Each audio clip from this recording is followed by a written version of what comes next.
I'm Peter Dicken. I'm an economic geographer by training and by trade and by profession. I'm an emeritus professor at the University of Manchester in England, and I've been working on globalization, so-called, for 30 or more years.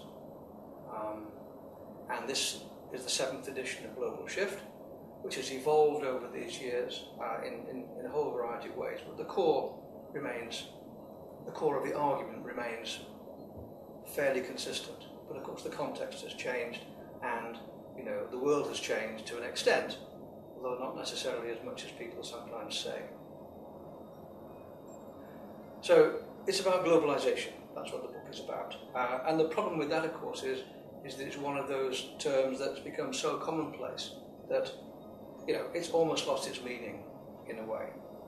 I often quote the words of Susan Strange, who was a late great social scientist, who put it this way. She said, globalization is one of those terms used by a lot of woolly thinkers who lump together all sorts of superficially converging trends and call it globalization without trying to distinguish what is important from what is trivial, either in causes or in consequences. And that, in a way, is the kind of, if you wish, the sort of the text, in a sense, one can talk about.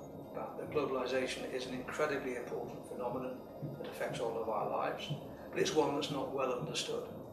It's one where there's an enormous amount of hype, an enormous amount of disagreement, an enormous amount of simplification. And what Global Shift tries to do is to avoid that sort of trap as far as possible. So it's based on 5, if you like, basic principles that I use.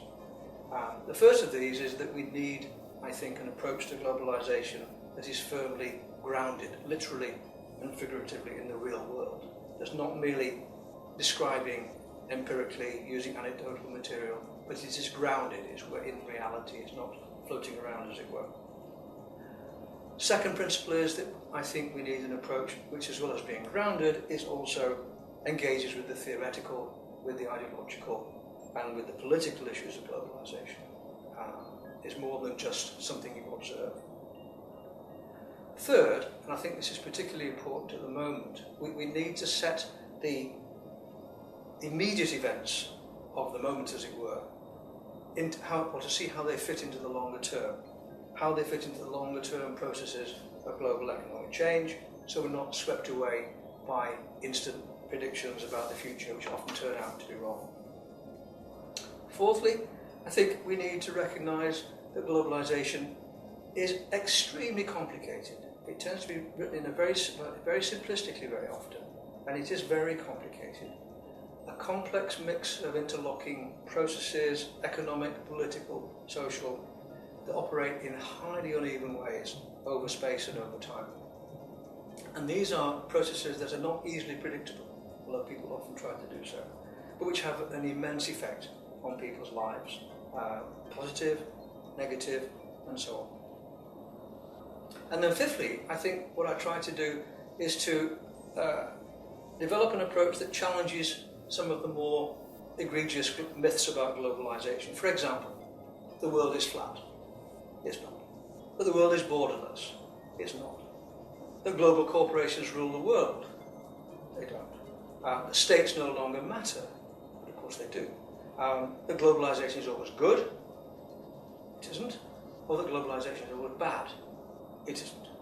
So these are myths that are bandied around, and they're important because they influence the way in which people think about the problems, whether these be politicians or analysts or students or journalists or whatever. And it seems to me we've got to look at these in a much more critical way.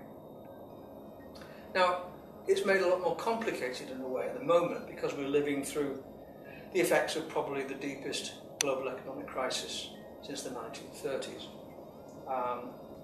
15th September 2008, US investment bank, the 4th largest US investment bank, Lehman Brothers, collapsed. It was an unprecedented, highly symbolic event in many ways. And the crisis, of course, is still going on. The repercussions of the financial collapse that began with the disaster of the US subprime mortgage market continue to reverberate. They continue to be there. This continue to be felt throughout the world, in fact, to greatly varying extent. So, for example, economic growth rates have plummeted in most of the developed world. Job losses have been enormous. Unemployment has soared, especially among certain segments of the population. The fall in incomes of many people has been so serious as to place their livelihoods and their survival almost in jeopardy, certainly to put them on the margins of survival. And yet at the same time, the incomes and the wealth of the top 1% have continued to increase even more astronomically, creating enormous inequality, social tensions, upsurge of popular resistance in many countries. The most obvious example is the Occupy movement, Occupy Wall Street to begin with, using the slogan, "We are the 99%. In other words, the concern was that the 1% gets virtually everything, and the 99% is getting very, very little. So what I try to do in Global Shift, this edition of Global Shift, is to engage with these issues and to try to, as it were, plot a path through very complex and rather contentious and controversial issues to show how the global economy works, in my view, and what are its effects on people and places around the world. And so it tries to separate out, if you like, the hype from the reality. It tries to provide a grounded but not an uncritical perspective on a topic that, as I say, is often much richer in rhetoric than it is in reality. So how is this done? Well, the book's organised into 4 closely connected parts. Part 1 focuses on what I call the shifting contours of the global economic map. The global shifts, to use the title, there's a continuously reshaping the global economy and creating a pronounced shift in the geographical centre of gravity. That's the subject of part 1. It's an empirically descriptive chapter, which I'll talk about separately later on, which is an attempt to kind of look in some detail at what is actually happening. Part 2 is an attempt to look at the processes that create those patterns, that map, if you wish. And it explores the complex ways in which the actors, the institutions, and the processes that make up the global economy act and interact to produce global economic networks, global production networks rather, the gales of creative destruction that are set in motion by new technologies, the increasingly complex networks of production controlled and coordinated by transnational corporations, the actions of states in their attempt to act, to regulate, to manage the spaces that they govern. So part 2 then is about processes. Part 3 is about impact of these processes. It's concerned, if you like, with what I call winning and losing in the global economy. What's the impact of the processes that are described and discussed in part 2 on people and places? And it looks at this extremely uneasy relationship between TNCs and states, governments, as each tries to exercise bargaining power one over the other. The problems of capturing value in global production networks. Who gets what through production? The destruction of value in global production networks through environmental degradation, and the incredibly uneven contours of development as things work out on the ground. And the question, finally, of what might be done about this. How might we make the world a better place, as it were, in a rather ambitious sort of way. And the fourth part is an attempt to look in some detail at 6 sectoral cases, industry cases, if you like.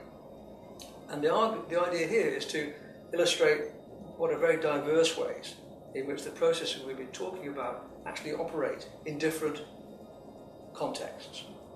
And so what I've done is to choose 6 cases that range across the entire spectrum of economic activities. So we have We look at the basic primary indices of mineral extraction and agri-food production. We look at key, almost emblematic global manufacturing indices like clothing and cars, automobiles.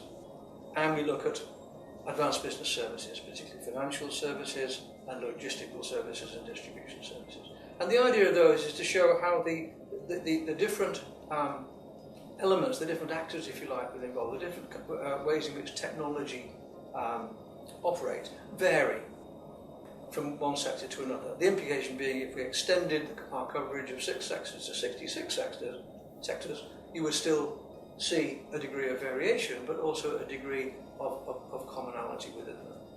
So that's what the book sets out to do.